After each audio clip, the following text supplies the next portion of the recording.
Hey everybody, how you doing? So, I said I would get it out.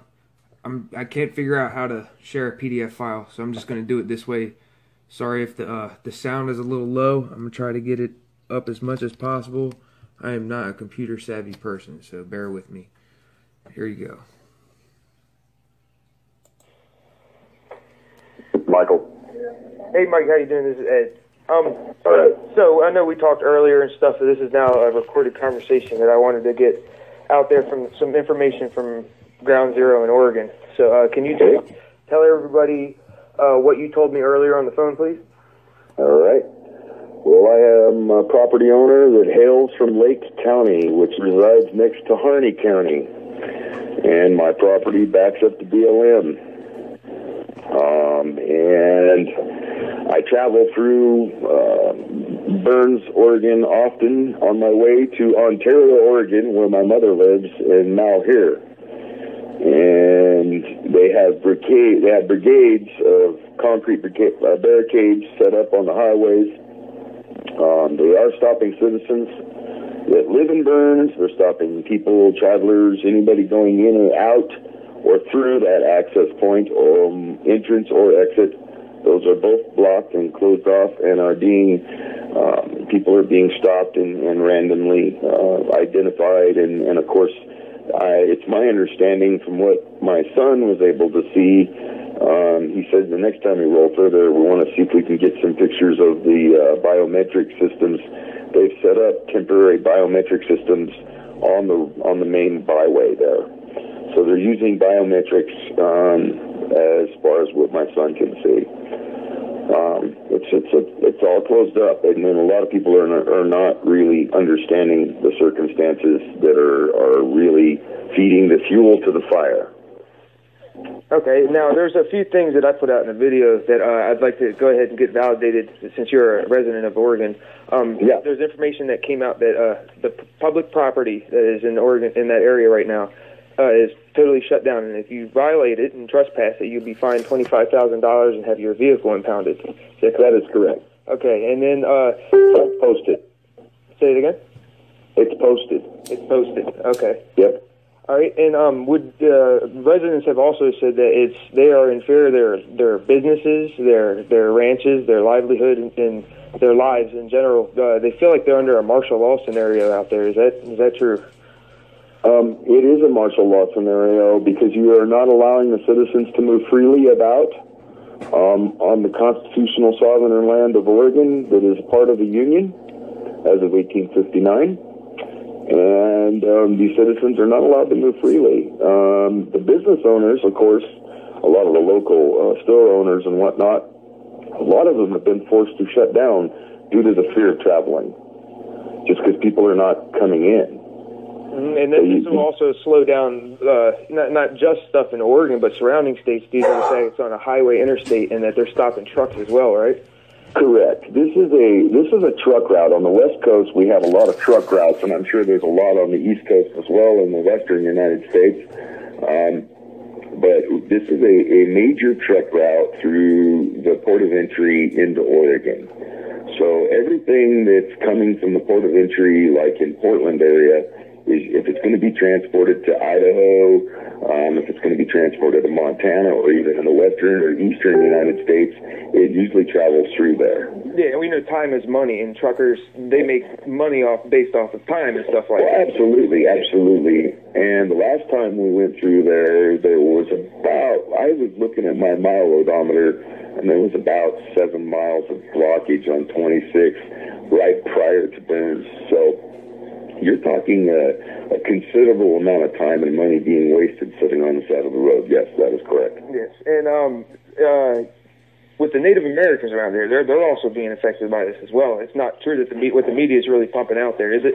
Well, absolutely. The Native American Paiute Reservation there is their primary income is based on the casino that they own there, and so their major income, their primary source of income, is that casino. And of course, it's one of the most impoverished reservations that we have currently listed in the state of Oregon. You can find that at our government resources page. And basically what you find out is that they've been cut off from federal resources for quite a while since they've had this casino. That's part of the conditions. If you're going to, as a reservation, if you're going to take on a casino, then you're, of course, going to have to pay ode to the federal government because they control the Federal Reserve Corporation. Okay. And so if you're going to exchange their money, then you've got to pay ode to them. So the whole concept behind that is that it's pretty much eliminated their income because people aren't able to go to the casino because it sits kind of in the heart of Burns. All right, and I just have a couple more questions. Now, you mentioned something in the earlier phone call conversation about drones and some type of permanent setup that was being done along the highway? Correct. They're using it's to our understanding, we're working on further intelligence. At this point, we do know they have biometric systems. They were using them at the refuge. We were able to get some of that information. But now we're finding that the very same biometric systems, they have temporary stands and setups that they can set up on the side of the road. And these individual ones, as they're pulling the individuals out of the cars, because they're requiring these people to remove themselves from the possession of their vehicle. Mm-hmm. So that, therefore, you're surrendering your rights to search and seizure by opening your door, because that right there is a warrantless, basically giving them a warrantless right to come in and look at your vehicle. Yeah, it's against the Fourth Amendment. So correct. It's against the Fourth Amendment. Yeah. It's a warrantless right for them to come in. And you said you've had family and neighbors and stuff say that they have seen drones, armed drones, and recon. Absolutely. At this point, our intelligence on armed is not specific. We're still trying to identify that. Okay. We do have intelligence and residents in the booths on the ground that are trying to teleport that information to us as quick as possible. However, we are also feeling we're getting a lot of our messages from our citizens over there. It's a lot of it ends up being scrambled. I've had cell phone conversations with friends of mine that live in the county who their phone messages have been scrambled, and you can it breaks up the message and you drop the call, and a lot of times they're in now what they call a dead zone. Yeah. So I do believe they're probably using an EMP sort of device, but we have not confirmed that as well. We're still looking for it, but we have confirmed biometrics on the sides of the roads. Okay. And biometric systems, they do facial recognition.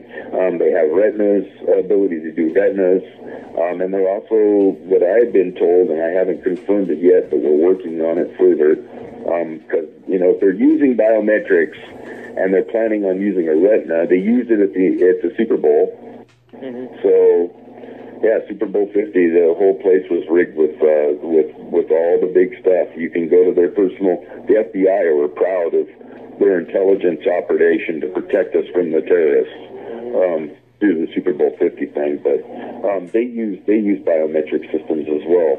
And that's on facial recognition and the whole different scan of fusion systems. So, and that is a technical device. Are you familiar with fusion centers? No, I am not. Okay, well, maybe that's something you should look at. That's quite a good bet. But that's all incorporated into their fusion center, which takes all that data and that information and files it away. Okay.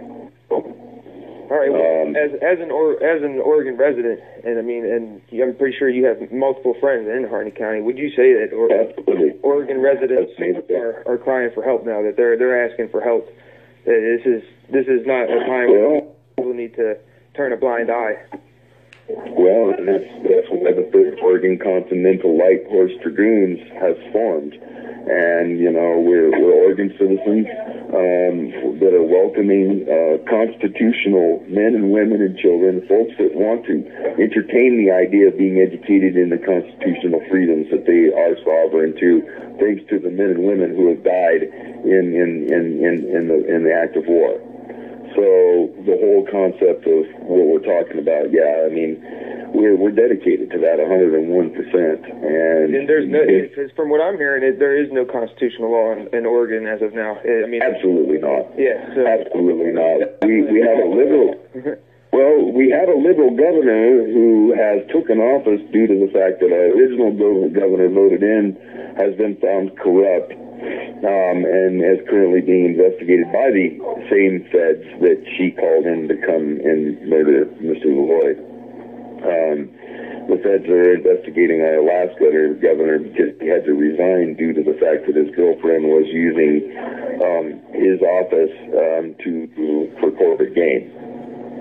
Personal, private, corporate gain. Yeah, and she's a Federalist governor, I believe. Yes. Yes. Okay. Yeah, she's pro-Fed, man. She's pro-Fed in the sense that she did nothing.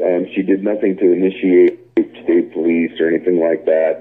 And in fact, when Mr. Finicum was shot, she was at a basketball game in Portland, unveiling the Portland Trailblazers new license plate that's going to be issued in the state. The FBI after now. All right. Well, is there anything else you have to say to people that are going to listen to this? I encourage to all of the folks out there to first and foremost get your hands on the Constitution of the United States, regardless of your creed, your oath, your religion. And I want you to just absorb a little bit of the information that's lying within that Constitution. And what you'll find out is that you're more powerful and more important to this country than any one ruler, any one king, any one tyrant that chooses to mock and destroy the foundation of freedom that so many have given their life for. I encourage you, before you thank another veteran for the service that he gave or she gave to our country, I encourage you, before you even think about feeling like you're an American, is to indulge your ability to read the Constitution and take it into your heart and realize that this is the sovereign law of the land. And it's the law of the land that you, as an American, are required to defend. That's all I have to say. All right. So I thank you for all the information, man. I'm definitely going to relay it all, and I will definitely keep in touch with you. For everybody that's going to listen to this, this is definitely a time that we need to take this serious, because this is a man who lives there and he's experiencing this himself, and it's coming straight from the horse's mouth, man. Oregon needs our help. Man. I just end up with this. And who are the militia? Are they not ourselves? Is it clear then that we shall turn our arms, each man against his own bosom? Congress shall have no power to disarm the militia. Their swords and every other terrible implement of soldier are the birthright of every American. The unlimited power of the sword is not in the hands of either the federal or state governments, but where I trust in God, it will ever remain in the hands of the people. Pinch Coat, 1788. Amen, brother. Well, Mike, that's all I have to say. All right, would you like to leave your name for the record, or would you like to just give it, Mike? My name is Michael Wilhelm, and I'm with the Oregon Continental Light Dragoons. All right, man. Well, thank you very much for everything, man. I'll definitely keep in touch, man. Yeah, thank you. Have a nice night. You too. Bye. So everybody, can't get much more vetted than that. Please share the hell out of this. Get this out there. Things are going to be in motion as you hear. More details will come. Just sit tight. Thank you.